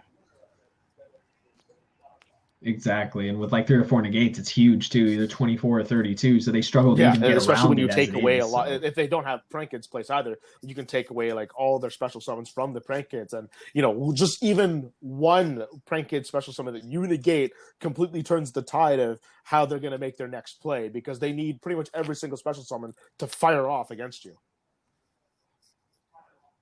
Exactly, and it's just those nuances that I find when you're like going through like every single different deck and playing them, is like that's how you like get better. It's like you pinpoint those weaknesses, and you know, you kind of figure out like, how do I beat them? And so like that way, when you go against other people, like you know how to do it. Like for example, when I play against rogue decks, I try not to scoop if I can, because I want to see what is it that makes their rogue deck good. Why are they trapping me? How are they stopping me? What's like the thing I have to do to be able to break this? And then I kind of let them run through with whatever they have to do. And then eventually, when I get like my out or whatnot, I know exactly what to do. And it's like vice versa. When I play a rogue deck or like that control deck that kind of locks down everything, like with floodgates, it's like, okay, this is the floodgate I need to do. This is the one I need to protect. Like this is like my trump card. This is how I have to beat them. Like it's all these thoughts that run through my head, that when I play all these like casual decks or like rogue decks or just decks I'm unfamiliar with, that kind of help me become a better player. Exactly. No, I think like taking the time to learn just any deck is super important too. Like it's good to like you said, it's good to know the ins and outs, because what I like is, so I only ever will scoop a game if it gets to the point where the opponent is going to literally just at the start of their turn go to battle phase and attack for game. If I know there's going to be no other sequence, nothing else, I let everything play out, because the longer the game goes on, the more they expose what the deck does, and that's where that's where you can find its Achilles heel. Like that's what I've always believed. Like I will let a deck play out, even if like sometimes you just know I already lost. Like I tell myself, okay, we're gonna go to game 2. In my head, I'm like, okay, let me see how much they're gonna show me, because some players just get too in their head and they just keep going instead of just attack for game. The simplest way to win, just attacking for game without dedicating any other cards, but they keep going, and then you guess what? You learn more in the process. So that's why I let games play out. Unless obviously if time is an issue, like I will let them play out so that I can see, okay, where is the weakness? I pinpointed it. Okay, now I need to prevent it. And I can't stress how important that is, because that's very valuable information, because you're seeing more and more cards come out. You're like, okay, I see this card. They play that many cards of that many copies. Okay, got it. They're playing this. They're playing that. Okay, that's good to know. Oh, they're playing that. I didn't know that. And it's more information that you're feeding. And not to mention that if they keep committing more and more to the board, that's more information you're getting. And then let's say like if you won game 1 and then you're about to lose game 2, maybe you want to like kind of draw out the clock a little bit, so that way when it comes time, you can make the decision to say, okay, now you're going to go first instead. And then that way, when it comes to my turn, time is almost going to be up, and I'm the only one who gets a battle phase. So there's a lot of strategy behind it, but it's also more information. Exactly. One thing I like to do always when I'm playing a game, win or lose, when I'm about to win or about to lose, is I like to check my opponent's graveyard and banish pile to see like what's in there. I'm like, this is what I know. Okay, this is what I know. And then I'll be like, okay, now swing for game. And then we go to game 2. I'm like, okay, now I know what like all the cards are in there. Like I've double checked. It's in my mind now. Now I can side deck accordingly. And that's just really valuable information. And then on the flip side, when I'm about to beat my opponent, I try to, if I know that I can beat them, like I know they have nothing to stop me, I'll try to beat them in the most simplistic way possible. So that way I don't use more cards than I have to. I don't have to be flashy. I just win simply. So that way I know that I'm releasing much less information to them going into the next game afterwards. Of course, this is not going to matter in game 3, but like if it's like game 1, like I don't want to release that kind of info to them. Yeah, it's a good strategy. I believe it's just like that way you dedicate as little as possible, but you still can walk away with more knowledge. Like obviously knowledge is power, and if you can get more knowledge in the process of the game, like it benefits you for the duration of the match. Yeah, and there's those little things that like help kind of put some players over the top because they know these like little, they know these tricks, they know this kind of like psychological advantages. It's just every little bit of like good, like clean information that you get like really helps you out in the long run, not just for the game that you're playing now, but also for every subsequent game that you play for the rest of your life. If you keep doing this, the same habit of like knowing what like cards are being played right now and use that information to your advantage for the next game, I believe that's the kind of information that helps you put yourself over the top and separate yourselves from the rest of the pack. Absolutely. And, you know, like, absolutely. It really is. Very like, important again, skill. going back to your deck list, so like when you show off all these deck lists, you're showing so many different variants of like how you can play this deck. So like if for example, like I happen to see, like let's take the virtual world like hand loop deck for example. If I happen to see like a Gothams come in, it's like, okay, now I know that this deck is solely dedicated for the hand loop, and that now like but it's so much more susceptible to hand traps. It's so much more susceptible to everything else because it's kind of like a bit of like a more of like a one trick pony kind of deck. It's more of like a gimmicky deck. It's more easily stopped. It's really relying on everything to go through clean, and that kind of helps me, you know, adjust to playing against them accordingly if they ever try to do that again. Yeah, no, like a lot of people asked me about it, like even afterwards, and I was like, well, it's like if you look at how it sequences, it's like, well, once the Gothams is off the board, it's like you might not be able to stop the Gothams. A lot of times you don't even want to waste it because they're gonna hit a card out of your hand anyway. It's like focus on the Cloud Castle. The Cloud Castle is the real problem after the first Gothams is out because the first Cloud Castle is gonna loop back the Gothams. But if you can stop that Cloud Castle, keep the Gothams in the grave, like they're forced to decide.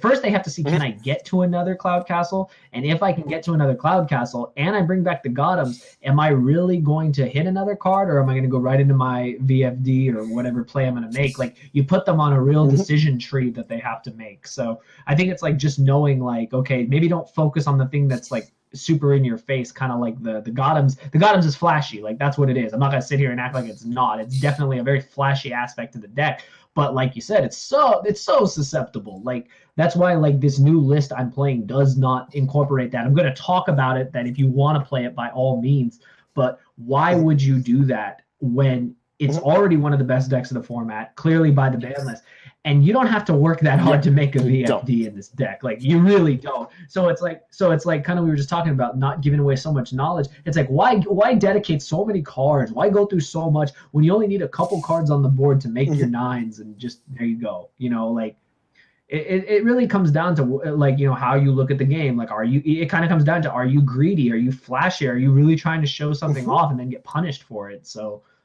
you know, I just think you have to make the correct decision, and the correct decision a lot of times is taking the more like safe route because it'll benefit you. And then not to mention, it could also have some like practical use, even just for you yourself personally, by doing that deck list. Because you know, like if you get one of your subscribers or someone who like just happens to stumble upon your video, like copies the deck or does something very similar with that deck, and then somehow plays it against you, like, well, I've already featured this deck.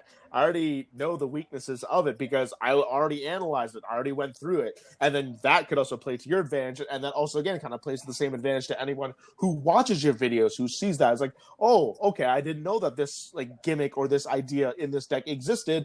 Now I know that how it works. And then if they go against it, they, you know, can reference your video and say, okay, this is what happened. This is what I can do to stop it. And I have a much better chance coming out rather than like this coming out and me not knowing that it's going to happen. Yeah, no, definitely. Like I play, so on one of my Patreon tiers, I play like my actual patrons like once a month on EDO Pro or Dueling Book for like a couple hours, and a lot of them play like the decks I profiled. I have a couple that play pure mekk-knights, and I know that deck very well. I know its ins and outs. I know its weaknesses. Same thing with mekk-knight Invoked, and like we take the time, and I'll play whatever deck I want against them. Like sometimes I won't even play the mirror till like the end. I'll start with something really annoying like Dragoon Guru, and like, you know, obviously they want to go second, but to go second they have to stare down. There can only be one. They have to stare down a Dragoon, possibly a Guru and a Fiendish. You know, plenty of things. But I tell them the whole point is I want to see how you interact with what I've put up.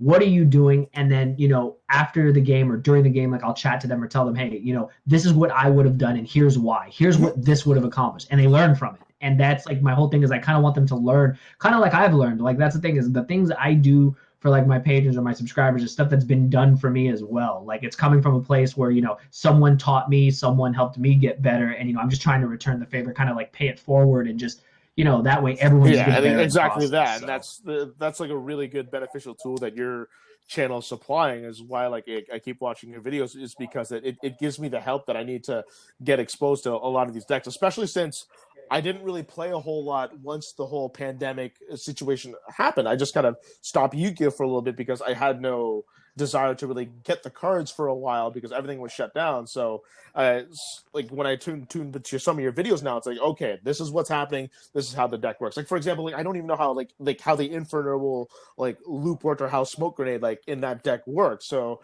and by watching videos, like it gives me that kind of information, for example, when I kind of see that. So again, like I love your channel because it gives me that tool that I need to help get myself familiar with some of the decks that I don't know, because not everybody in my meta would have that kind of deck pro, for example. So like when I actually go against it, I know what I'm doing even before like actually getting to play it, and it really helps me become a better player. And I hope that's the same kind of experience that your viewers and subscribers get when they watch all of your decklist videos.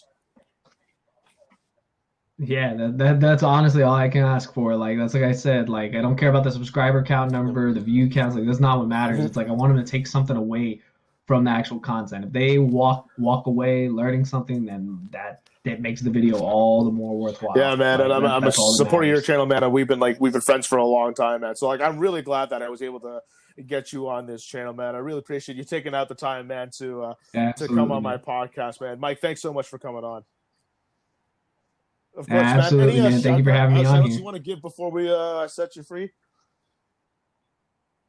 You know, of course, shout out to you. Of course, thank you for having me on. You know, just shout out to the whole Yu-Gi-Oh community, because good, bad, whatever the way, you know, you want to say, like we're all playing the same game to this day just because we love it, and we're all part of the same community. And, you know, it doesn't matter if we have our ups and downs, everybody does. It's like, you know, the game is still here. We still love it. And we still play it because we love it. And, you know, to all, you know, all my friends, my family, everyone that supports me playing this game, like, you know, I'm here and I'm going to keep doing my thing. And, you know, I'm going to keep shooting out the profiles, keep shooting out the content. As soon as we're done here, no joke, I got my deck right here. I got the virtual world deck ready to go. So, I mean, you know, we never stop working. We never stop grinding. Like, we're going to keep, you know, pushing out that content. So like you said, you watch my channel, you're going to learn something. I'm going to learn something from my subscribers. That's the whole point. Everybody just gets smarter in the process. And I think that's all you could ask for at the end of the day, whether your channel has 2 subscribers, 20,000, 200,000, 2 million. As long as someone takes something away from what you're putting out here on the platform, I think everybody wins. And that's exactly it. Doesn't get better than that. This game brings like everybody together, and you know, you can always learn something off someone else regardless of skill level. And you know, if we didn't play this game, man, you and I would have never met, man. So it's fantastic that we're able to have this experience, because we both have a passion for the game. It's something we love doing, and it's something that, you know, we're gonna keep going at for a long time. So again, Mac, thanks for coming on to the podcast. I really appreciate your time.